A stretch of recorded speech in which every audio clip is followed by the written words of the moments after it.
Welcome to the Irishman, Englishman and Scotsman Football Podcast.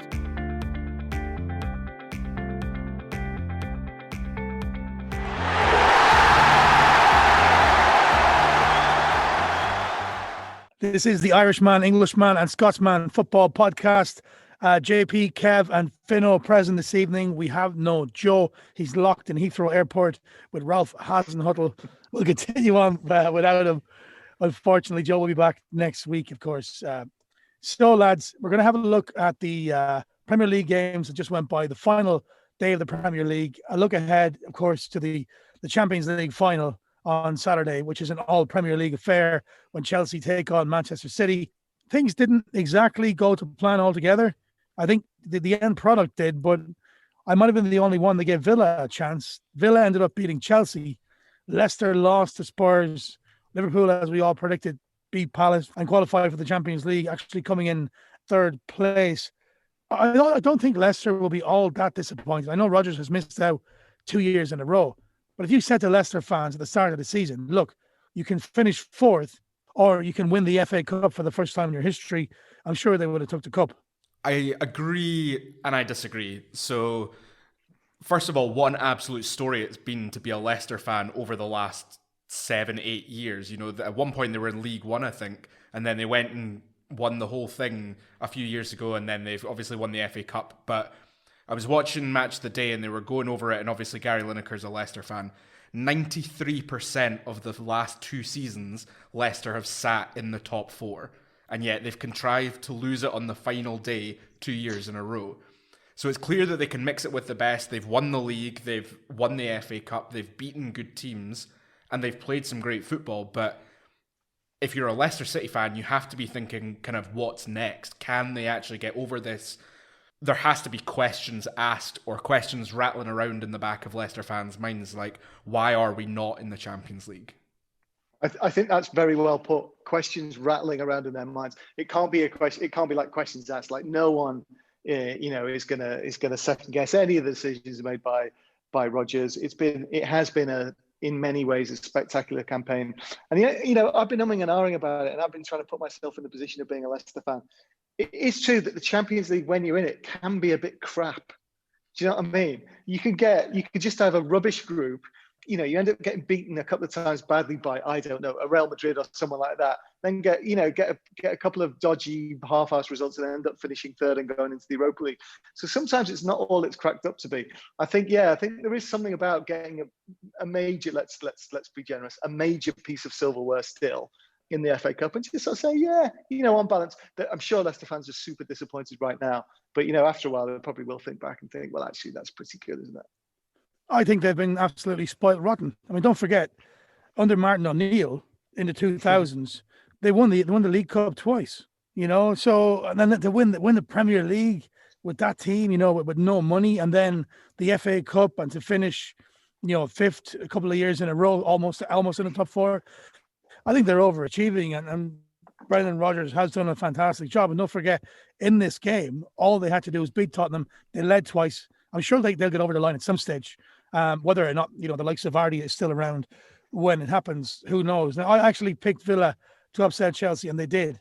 2-1. Jack Grealish was pretty impressive. And in the end, though, what sickened me was the Azpilicueta, the sending off, that smack in the face he hit Grealish. I mean, Grealish was clearly winding him up, but, you're the captain of Chelsea. Champions League finals on next week. You're a Spanish international. Keep your hands down. I thought that was disappointing. You guys obviously would have watched the highlights of this one. From Chelsea's point of view, I don't think it's going to affect him too much running into the final. It was all about finishing in the top 4. If we're being blunt about it, I think Chelsea's campaign has been an absolute disaster, and yet they've made 2 finals and a top 4 finish. It's kind of unfathomable how their top Premier League goal scorer is a defensive midfielder with 7 goals, all of which came from the penalty spot. And as much as a write-off that this season has been, they could have won the FA Cup. They didn't. They could still win the Champions League, the greatest prize of them all, and they got Champions League qualification sorted.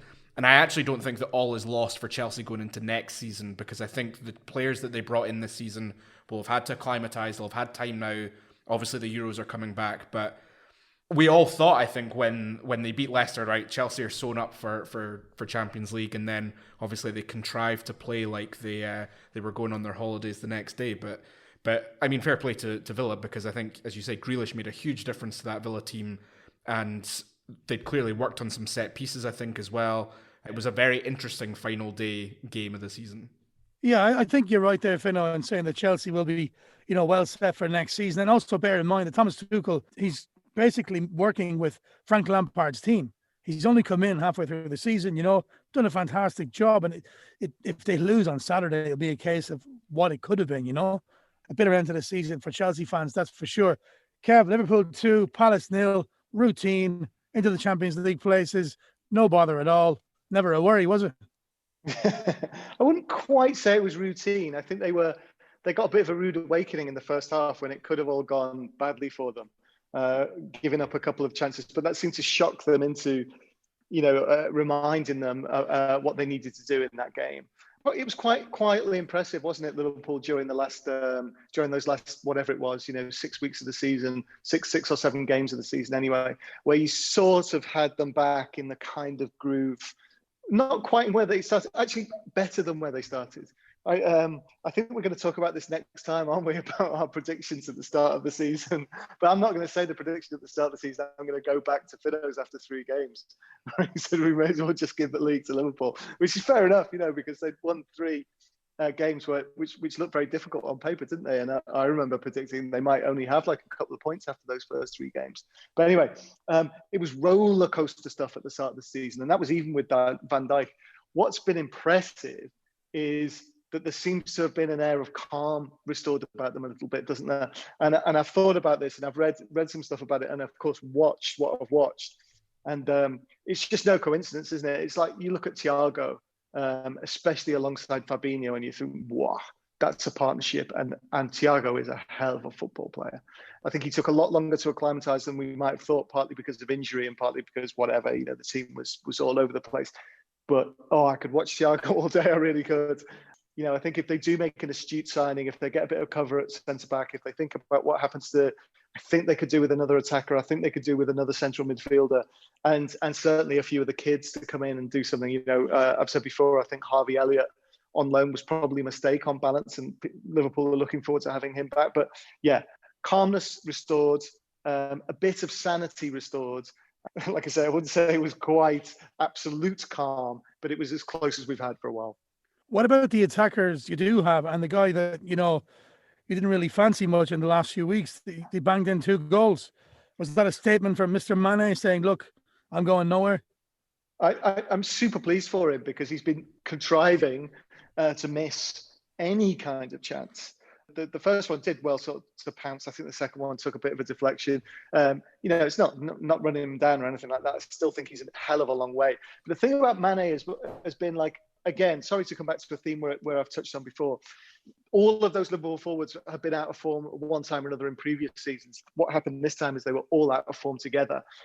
What Mane has shown in the past is his ability to fight through terrible periods. He really has had shocking periods in most Liverpool seasons where for a month, 6 weeks, 2 months, he hasn't been able to do anything right. It's just this one has lasted an awful lot longer. But if that's a sign that he's going to fight his way through it, then good for him. And we've talked about this before about whether he might be sold. I'm not sure Klopp would like to sell him a huge loss in inverted commas, compared to what they might have got for him, say 12 months ago. So actually, I wouldn't be all that surprised if he is back. Whether it's the right decision, I don't know, but I wouldn't be at all surprised if he is in the team next season. And Fino, you must be happy. It's not the big prize you wanted. It's not Champions League football for West Ham, but you are playing European football next season, and you are in the Europa League.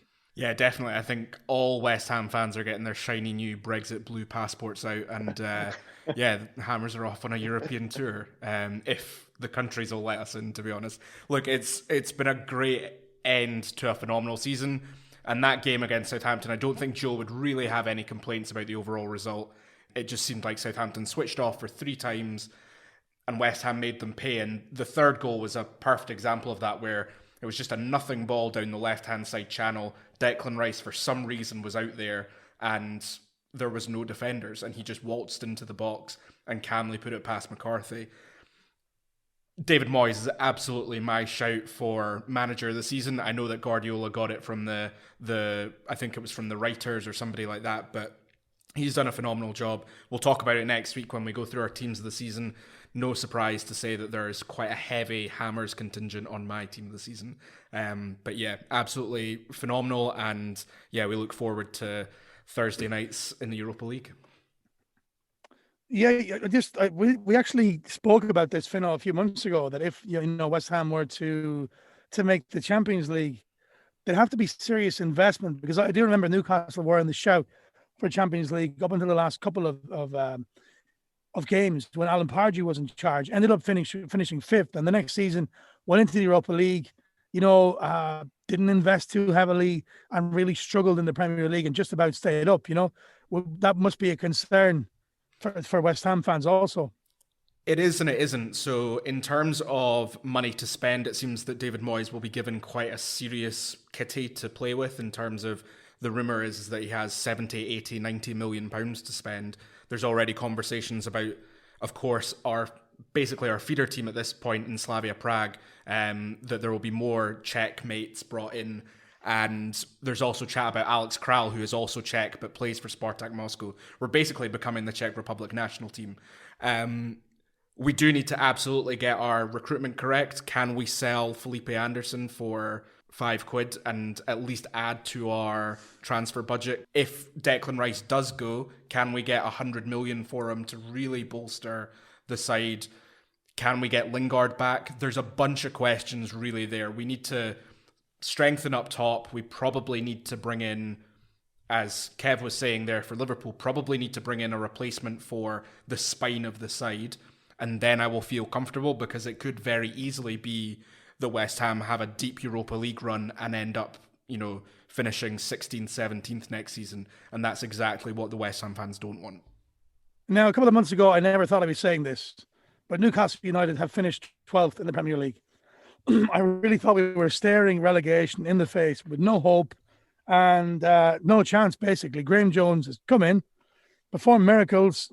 Steve Bruce is the manager. I believe, myself and a lot of Newcastle fans will agree with me here, that, Graham Jones made the difference, changed the system, started to play wing backs, brought Matt Ritchie and brought Jacob Murphy back into the team.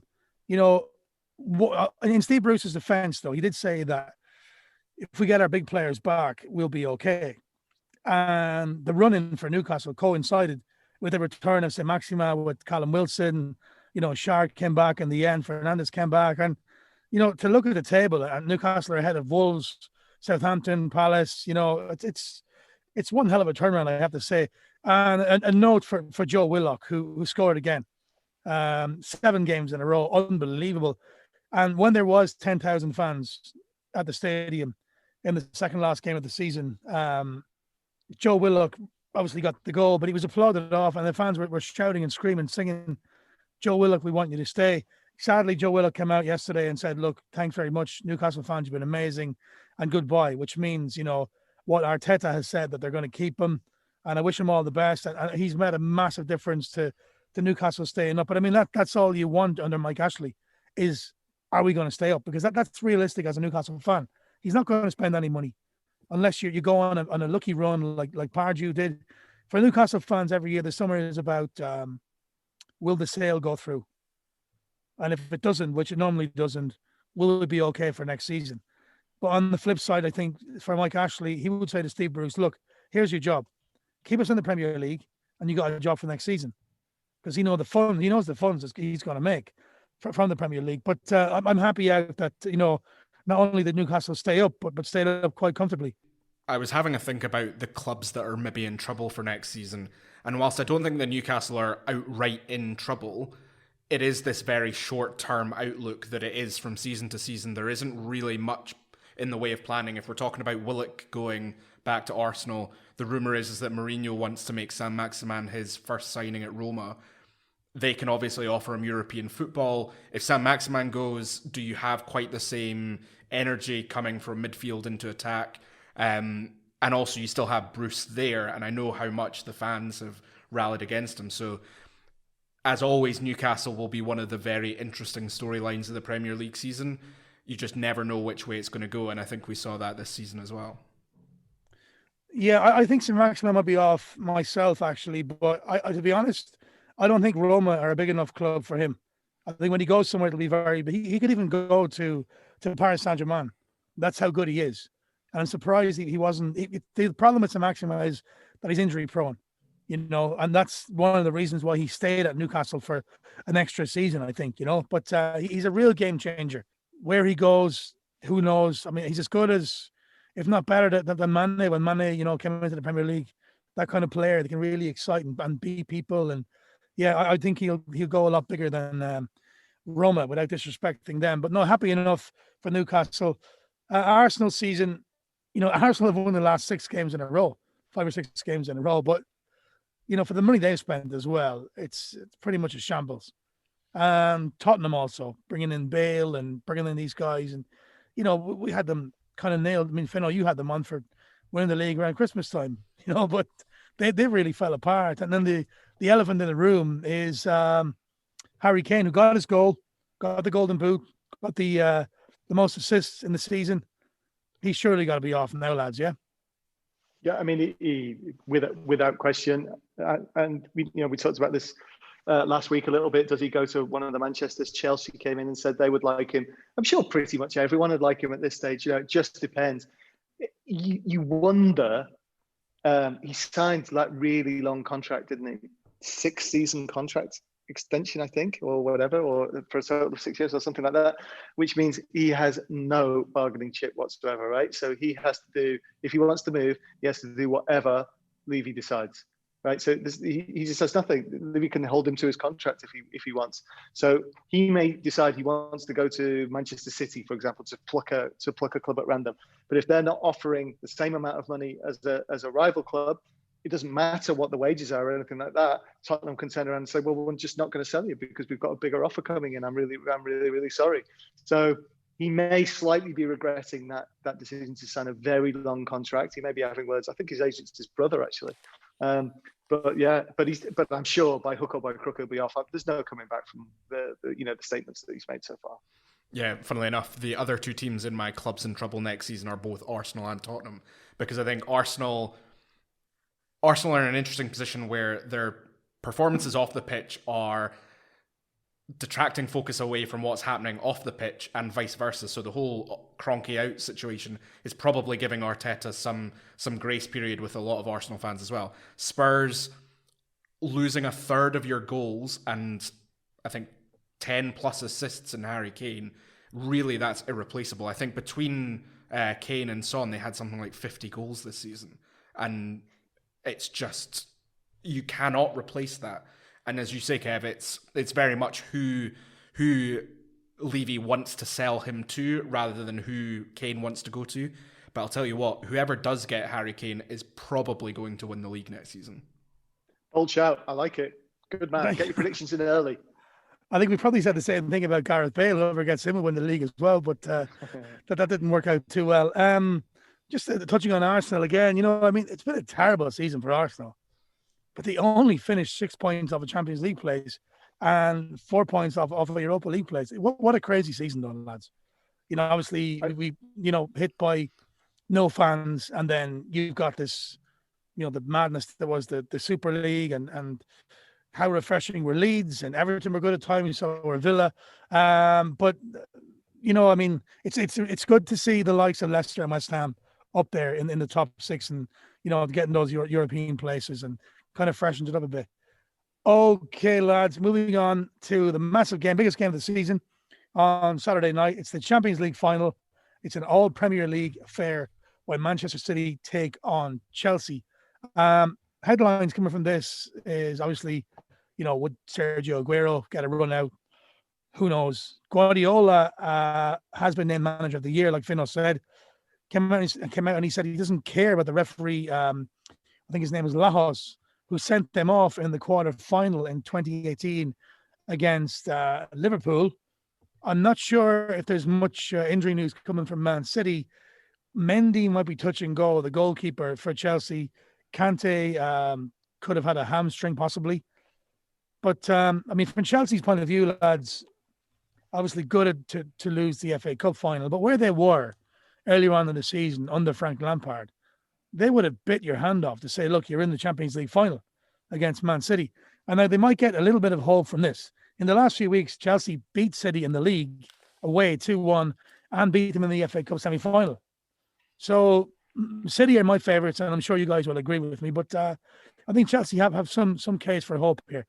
Yeah, I think they do have some hope, but I do just want to talk about City because I think, if you look at the last weekend, handing Ancelotti his biggest defeat ever as a manager, Aguero, we all talked about that romantic story about Sergio Aguero. Of course he went and scored twice to break yet another Premier League goal-scoring record, and again, bold shout, but I think he's arguably the greatest out-and-out Premier League goal scorer we've ever seen. So I did some research into Aguero, and I'm sure you'll have your own personal choices. I do. Over the 10 years that he's played at Man City, he averages a goal every 108 minutes and a trophy every 8 months.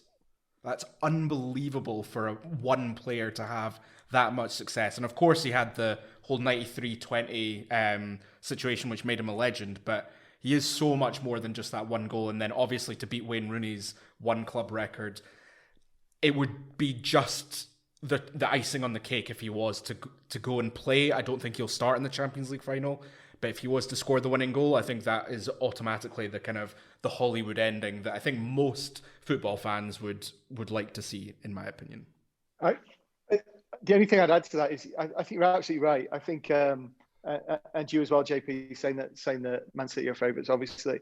I think just Chelsea qualifying now takes all the pressure off, actually. And not that won't be enough to help them. Don't get me wrong. I think this is a mismatch, but it's just that if, and it sounds so disrespectful to say this, but if Guardiola, does just do something a bit stupid. Well, we were joking about it in the semi-finals, joking about it in the quarterfinals. It's usually about this time that Guardiola plucks some really weird formation or some weird thing going on. And actually, arguably it was Chelsea who did that against Leicester in the cup final. So I'm sure Guardiola is just thinking, stay relaxed, put out my best team. We are better than them. We can beat them. Yes, 9 times out of 10, that will happen. But football is very strange sometimes, right? Sometimes it is just a bit odd. Sometimes, I don't know, weather happens or something happens and it just doesn't go. So I just got one other little thing to add, and Chelsea fans may have cause to think back with some even more thanks to Frank Lampard, is they have a really good, solid goalkeeper now in Mendy. So if he's fit and he plays, he might be the person who, I wouldn't say decides the match, but keeps Chelsea in it. And the decision of Chelsea earlier in the season to be so ruthless with Kepa. How much did Kepa cost? It was a colossal amount of money, wasn't it? And for them to come in, for Lampard to say, no, you haven't got me a keeper who can get me into Europe next season. And he was absolutely right. And bringing in Mendy gives them a puncher's chance at least. And absolutely, Man City still favourites, but football is very, very strange, and who the hell knows? Just going back to your Sergio Aguero comments there, Fino, I mean, yeah, I think he's in the top 5 Premier League strikers of all time. Is he the best? I just don't think he's up there with Alan Shearer's level. And because of the fact of this, would Aguero score all those goals and have those stats if he was in a mediocre Newcastle team? Yes, absolutely. I mean, Shearer is the record goal scorer of all time, Premier League goal scorer of all time, yeah? But he's had the likes of Stephen Glass, who came from Aberdeen, knocking the ball into him, and a lot of them he worked them himself. I love Aguero, fantastic player, but for me, until somebody takes over his goals, Big Alan Shearer is still number 1. He might be a terrible pundit, but he's the best striker the Premier League has ever seen. Now, the two guys that will be on everyone's mind, apart from De Bruyne, will be Mason Mount and Phil Foden, who will be big hosts for England in the Euros. Both of them have played fantastic this season. If Mount has a fantastic game, Chelsea have a chance. But what people are kind of overlooking, I think, since the Tuchel era, is Timo Werner. He's been, a shambles of a signing if you look at his goals, but his work off the ball has been fantastic. He's such a willing runner. And in those games against Man City, when Chelsea won the last 2 games Okay, the FA Cup game was against a weaker City side, and the league game, Sergio tried to kick that penalty that threw the Panenka. Alan Shearer would have buried that in the corner. So City could have won that one. But I don't want to big up Chelsea. I think they have a little bit of hope, and I hope it's going to be a close game, high scoring, like we all do. But I'm going to go for City by 3-2 in a cracker. Kevin. I like what you said there about I think you're right. Everyone will be watching those two players. Alex Ferguson used to say, I remember him saying on the eve of the famous Champions League final against Bayern Munich, where he said it's mysterious, but someone just isn't going to turn up. Someone just, one or two players on your team will just not play in a final, will not play well in a final. They just won't, and you can't predict who it's going to be, and you've got no idea. And that's why I think sometimes in major finals, there's actually sometimes quite surprising players who do it for you. But anyway, I think Manchester City is so good that they will win very comfortably indeed. Any score prediction, Kev? 3-0. It's a good point that you make there, Kev, because I didn't actually think about it until right that second, but Mateo Kovacic has won 3 Champions Leagues with Real Madrid. And so if he's in the centre of midfield, he might not be the most, eye-catching of players or the headline-grabbing, but he's the one that will probably be, or has been there, done that, got the medals to prove it. For me, I think City all over the park are better man for man. It's just whether or not they can, and I think we will probably see an attacking City against a defensive Chelsea. It's just who takes their chances. And I think if we compare Mason Mount to Phil Foden, in my opinion, Phil Foden's the best young player in world football, not named Erling Haaland. And Mount is a great player, but he's not that level yet. And it would be great to see Aguero sign off with a Champions League trophy. And it would be great to see Foden really announce himself as one of the world's best players alongside Mbappe, Haaland, etc. So 2-0 City. I think they'll go 1-0 up early and then they'll pick them off on the break, and then that'll be that. Right, folks, there you go. That's our predictions for the Champions League final. Kev will have some words of wisdom. Just to remind you, we'll be back again next week. We'll have our a little laugh at our predictions from the start of this season. Plus, we'll pick our teams of the season, our manager of the season, our player of the season, and of course our hits and misses of the season as well. Kev, what have you got for us this week on the final Premier League show? Yeah, here you go. The absolute wrap up. This is it. This is the end. Here we go.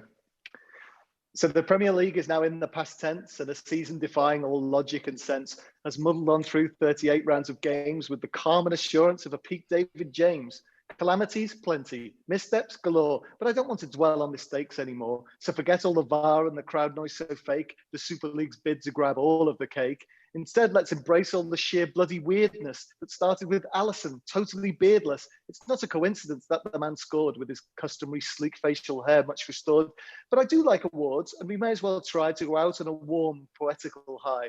Some are just obvious. No one can argue. And every last website and feed will bombard you with team of the season and slickest midfielder, the best former player turned Sky Sports cheerleader. But success? It comes in distinct shapes and sizes. And just for a laugh, I've alternative prizes. Most stylish team? Well, it has to be Leeds, with man buns and top knots to suit all your needs, and a hair-raising style, all down to who else, sir? The man of the year, that's Marcelo Bielsa. The year's top American? Well, I reckon would have to be City's bench warmer, Zach Steffen, played in one game, but home in Pennsylvania. The keeper's the subject of local Zach mania. Word of the year, for me, it's Rabona, largely because it rhymes well with Corona, and also because of the goal, oh so stellar, from the latterly red-carded Eric Lamela. Match of the year, I'll leave that to the media and get back to my rhyming encyclopedia with just a diversion for commentary curse. Tim Sherwood's prediction could not have been worse. He said Spurs are dominant, Reds pose no threat, as Firmino's header ripped into the net. I could carry on. There were so many moments amid all the chaos and enforced postponements. And even if something was certainly lacking with stadiums empty, the drama was cracking.